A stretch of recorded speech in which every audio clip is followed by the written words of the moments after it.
This week on Business Mike, the business of comedy. My guest today is Daniel Omara. He's a stand-up comedian, writer, and actor. In this episode, we discuss his personal journey as a comedian and how that has impacted his life. Daniel also shares tips for aspiring stand-up comedians and highlights the challenges that they might expect to find on their journey. All this and more next on Business Mike. You're listening to the Business Mike podcast, amazing interviews with inspiring entrepreneurs. For more amazing interviews, go to www.businessmike.com or download our podcast every Monday from Pod Africa.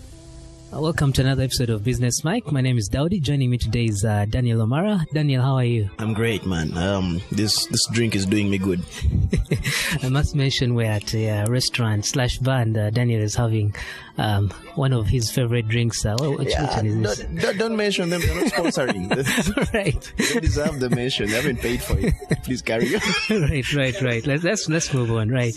So obviously the reason why I want to chat with you is to get some insight from you about your career and how you balance it all. The very many people who know you, but they might not know the in-depth of what it is that goes on behind the camera and in front of it from your perspective and so on. So I just wanted to inquire how you got into your career, particularly comedy. Well, from the time I was a kid, I had people telling me you're weird. Because, Ugandans still don't know how to... A lot of people in my parents' generation didn't know how to distinguish between talent and stubbornness. Be a funny kid, they just assume you're stubborn, you're badly behaved. Yeah. And that's the vibe I got from most people. So I spent most of my life feeling like, this is wrong. You should not be acting like this. Until I began to watch DVDs like Kings of Comedy, the original Kings of Comedy, Eddie Murphy's Raw, and I began to realize I can actually do this.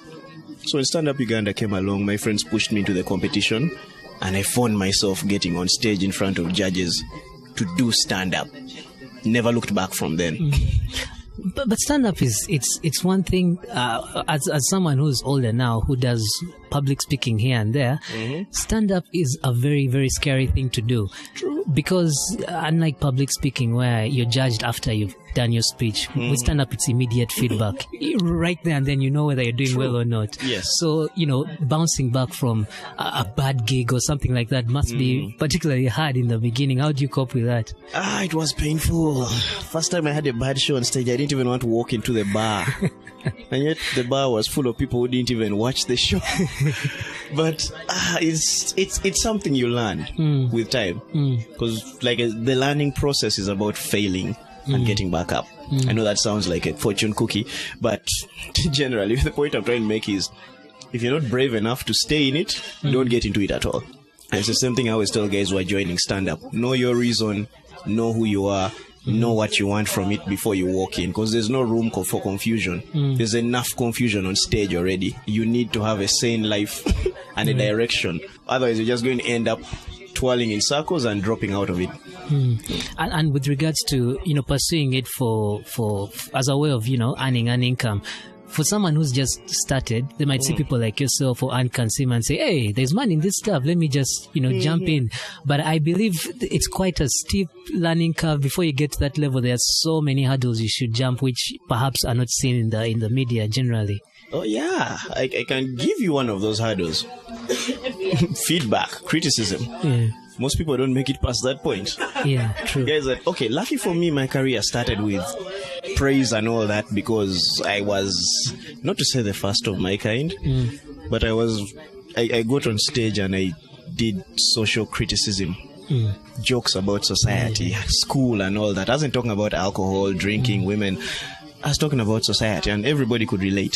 And stand-up had been around for some time, but nobody was doing that.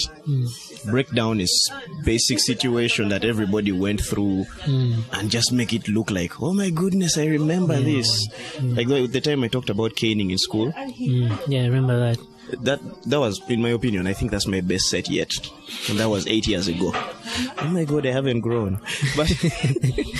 But here's the thing. It was fun because I was the youngest stand-up comedian at the time. I was 21, but I sounded older than I was. And I sort of got away with a bunch of things.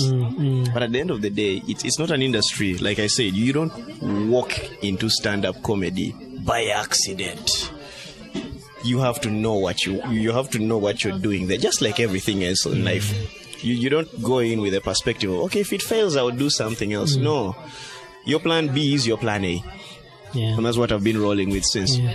It's like any other profession, like you said. I mean, neither of us can say, let me try this neurosurgeon thing and see how it goes. It takes years and years of preparation. Okay, so I'm going to be a prostitute for 1 week, and even if they tear something, I'll chill out.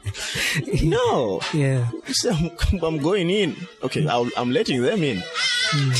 Yeah. Whichever works. No, absolutely. Now, you mentioned your set, and even just your persona, because I believe when you're a stand-up comedian, there's be something different about you. You know, a way you tell jokes, because when we look at the international guys, I look at a guy like Jerry Seinfeld, who does the observational humor kind of thing. Then you have your Louis C.K., who's sarcastic and dark. So they all have their personas. So how does a stand-up comedian get a persona, or is it just who you are, you know, how you come across? Well, it goes both ways.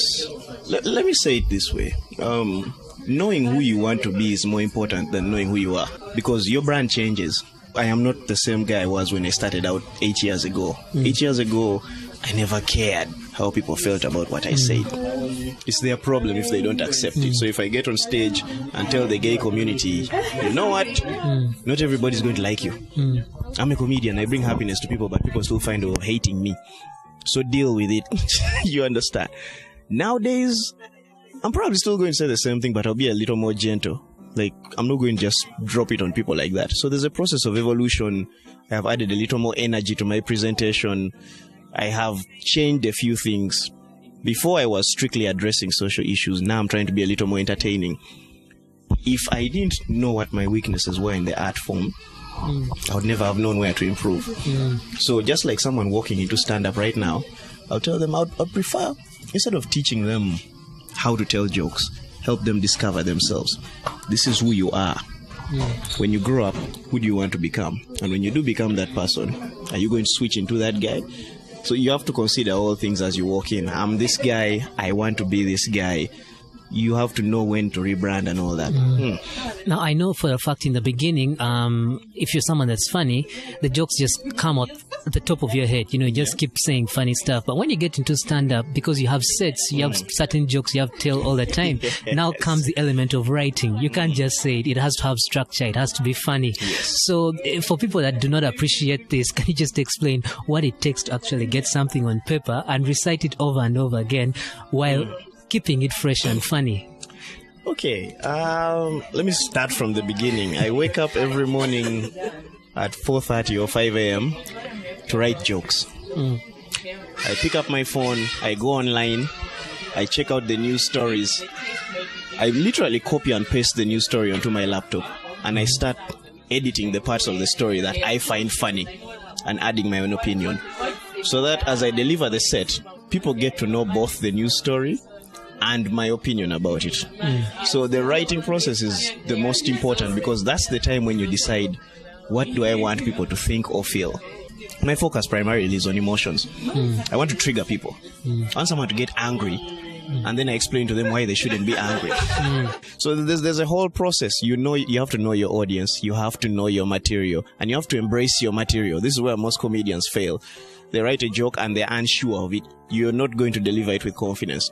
That's why it's preferred that you put your opinion into your set. It's easier. Or use your personal experiences. No one can steal a joke from you if it was about your personal experience, high school or something like that. So it's actually fun learning how this whole thing works. But for the most part, I would say do you. Right. Be you as you write. Right. And just like any other profession, of course, you keep learning. So for a veteran like yourself, I'm curious, what's the most recent thing that you've actually learned despite your long career? It's not comedy if it's not funny. It doesn't matter how well written your set is, how educational it is. Where's the humor?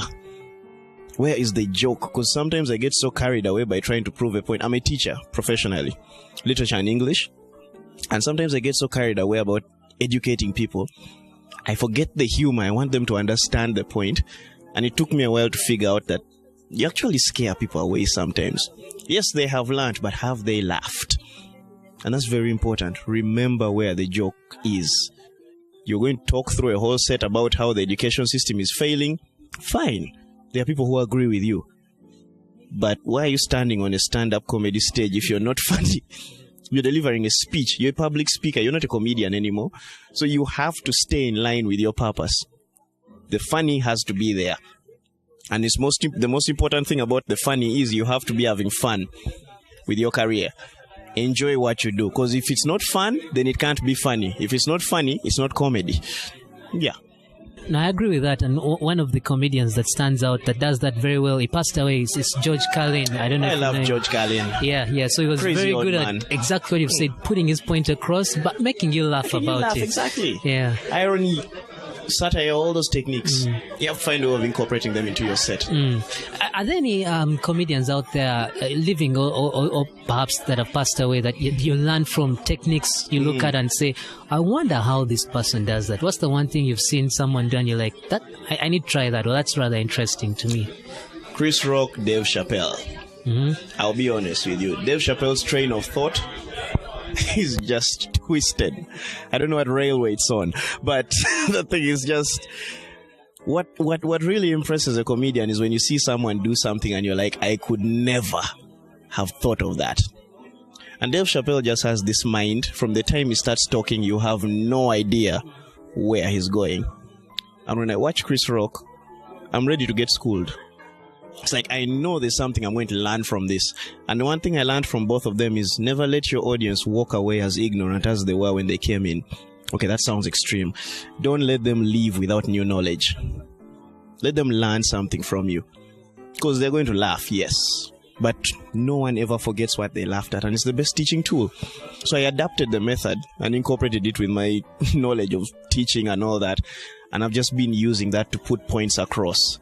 Sometimes I'll get on stage with a topic as controversial as women rejecting men and just break it down to them and tell them, okay, fine, you're going to reject the guy because he's not confident enough. You don't feel he's confident enough. But the confident one's an asshole. Factually speaking, I mean, you're there feeling mad about it, but the truth of the matter is you're the one being the problem. You're blocking yourself out. And I've had a lot of women come and say, oh my God, the last 3 guys I dated really hurt me. Have you stopped to ask yourself where you went wrong? Like you drop all these facts on them. So a lady once asked me, why do men cheat? And I told her in a stand-up set, men cheat because you expect us to apologize for everything, when it's not even our fault. What am I going to do? Vent to another woman because she listens and you don't. So if you are thinking it's like genetically embedded in men to cheat, no, you're nagging him so much he needs someone other than you to help him cope. These are the things I say on stage. Makes people mad, but they'll be fine. That's true. We have a whole other government to be angry at. I am not the most annoying person. Yes. And so they need to understand. If they're mad at me, wait till Museveni gets voted into power again. Right. The other thing I wanted to touch on was acting. Most comedians that I know, particularly the international ones, they also have this other career of acting, and yourself included. So what is it about acting that draws comedians? Presentation is... in my opinion, a form of acting. When you get on stage, I have met people who are hilarious in real life. When they're just talking to you, they are funny. But when they get on stage, they cannot deliver the content. Why? Because they're not actors. They don't know how to act it out. They don't know how to act the set out and put it out there the way it's supposed to look. We write different kinds of sets all the time. Sometimes we take on characters. Like I have a character in my skits called Polycarp, my dumb cousin. Like the guy who had a problem with the teacher, sat in the back. Teacher asked him why he sits in the back seat, and he says it's because he's long-haired. Long-haired is like being long-sighted, but with the ears. You can only hear stuff from a distance. And that character has his own voice, he has his own story. And I have to switch from Daniel Omara to that character when I'm narrating his part of the story. And you need to be an actor for that. So it sort of just falls in. When people realize you take on all these characters, you deliver all these points, you know exactly when to pause your words. Because I put emphasis on emotional impact. So I know if I stop talking now and wait for their reaction, then top up the rest. I was editing a friend's piece recently and he said, when I realized I was famous, I started doing things that celebrities do, like going live on Facebook. When he paused that going live, everyone's like, oh no, you nasty. And he's like, on Facebook. And guys burst out laughing because they realize they are the perverts. All that needs you to be a bit of an actor, or a lot of an actor. And that's how we always end up having the two going hand in hand. Yeah. Right, no, that makes a good point, because timing and performance is everything. Yes. In you can have the joke written down, but the way you deliver it matters. Delivery is everything. Yeah. Right. So the other thing I wanted to talk to you about is apart from comedy, what other projects are you engaged in? Okay, you know about the film industry. I was on TV for some time. I did a news parody show called Business Unusual. Yeah, that went well, but with the amount of censorship in this country, you just can't have good things. But yeah, I'm mostly into film, and still, I am a big fan of social awareness. I just want people to be, what do they call it, woke? I want people to be woke. Yeah. So that's basically what I'm doing now. We are writing a movie called The Villain. It's just about nice guys turning evil because they are too nice, and there's a whole other bunch of things, animations. We are doing a project called The Dynasty, which is about the Chwezi. Yeah, it's going to be fun. Okay. I actually want to start a whole comic strip about it, but I can't release too much information right now, or I may have to kill you. I'll definitely have to kill you. With laughter, I hope. Both. Well, depending on how amusing you find death. We'll see. Right, and you mentioned the movie project. So, as a comedian, when it comes to movies, there's a whole lot of other people you need to work with. Yes. So how do you scout who the best people are to work with that will necessarily, number one, respect you as an actor? Because, in that industry, people might say, hey, you're a comedian, this is for professionals, this is acting, it's different. So actually, that's a two-part question. It's how do you get them to respect you as an actor and not necessarily look at you as a comedian? And number two is how do you choose whom to collaborate with on projects where you feel the vision you want will come and shine through with these particular partners? Yes, results are everything. It doesn't matter what they think of you as a person. You have to give results. I remember the first time the Hostel hit the screens, the biggest criticism was Daniel Omara and Tuwanje are not actors, they are comedians. I'm still looking for the idiot who wrote that article. I'll be honest with you, because as I was reading it thinking, wait, we can't be both? I mean, he's a writer and a PRO. He has to choose one. So we cast everything aside and just said, you know what? They'll love us when they've seen what we do. If they doubt our acting skills, we're not going to argue with them. We're just going to show them how it's done on TV. And you move on with your life. Now, how you get people to work with you is you move with people who are either as crazy or as brave as you. Because that's all it is. The undertakings we go after, it's just either insanity or bravery. I mean, you're standing on a stage, an 800-seater theater, which is small compared to what Kevin Hart is selling out. But still, 800 people in front of you, waiting for you to make them laugh. Half to three-quarters of them don't believe in you. You have to be insane to get on that stage and say, oh, I'm going to kill them. And you need people who believe in you as much. So all things aside, nepotism, friendship, everything, you get the best man for the job and you get them to do it and you help them understand what it is you're trying to achieve. If they don't understand it, you get someone who does. It's that simple. Though complex, but it's that simple for the most part. You just need to know who wants it to succeed as bad as you in their department. And you roll with them.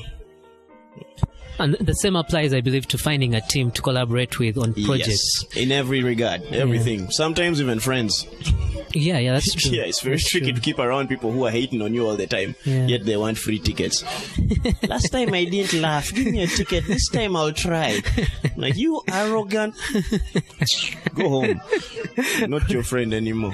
Right. The final question, which is one of my favorites, is if you were stranded on a desert island and you could take one movie with you, you could take one book with you, and a song, just to, keep you going. What movie would you take, what book, and what song? The song I would take is called Rank. It's by a friend of mine called Play One. He did it in 2009 when he was about 21 years old. He didn't realize how badass the song was, but I listened to it recently, and there's a line he keeps repeating in the song. It says, I will not die sitting here because time never waits. And he just keeps emphasizing that line. That's the chorus. Diamond in the back got the rank of a general, and in the background you have him saying, I will not die sitting here, time never waits. I will not die sitting here, time never waits. That is an inspirational line. Every time I feel too lazy to get up and do something, I play that song. Because if you do not get up and do it, you will die sitting there. And I don't want to die on a desert island. Yeah, I don't. It sucks, literally. There's so much water. And then the movie I would take, I would probably chill with Transformers. You're a Transformers fan? Big time. I used to be. I lost it at Transformers 3. Terrible movies, Daniel. No, have you watched Transformers 1 again? No. Just watch 1. One, I believe, was the best. Then it went downhill from there. And I am not touching another one. Oh, okay. That's why I said Transformers. Oh, okay. We're together there. 1 in particular, amazing movie. I've never seen a story about a kid, his car, and a bunch of robots told so well. Of course, with all due respect, Michael Bay, as usual, disobeyed source content a little. Source content. And made Optimus look like a weakling in the first one. But he made up for it in the second, which we were not going to talk about. And then the book I would take with me, I think I would pick anything from the Goosebumps collection. Why Goosebumps? Why that series? I'm a big fan from childhood. I'm really not a fan of romanticism and all that stuff. So screw you, Daniel. Still, you'll be fine. Sometimes when I'm reading something, and Goosebumps was really easy to understand, really easy, and it got me into reading a bunch of things. It would either be Goosebumps or anything by Ernest Bazanye. To be honest, I love Ernest Bazanye. That guy got me at a time when we had no electricity in the house, no water. All I could do was survive on newspapers.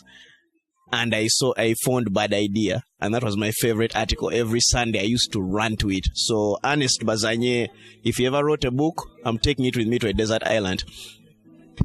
Okay, so when all is said and done, yes, basically when you kick the bucket, how would you like people to remember you? Bruh, hold up. We haven't finished the interview yet and I'm dead already? Like, you can't be killing people on radio like that.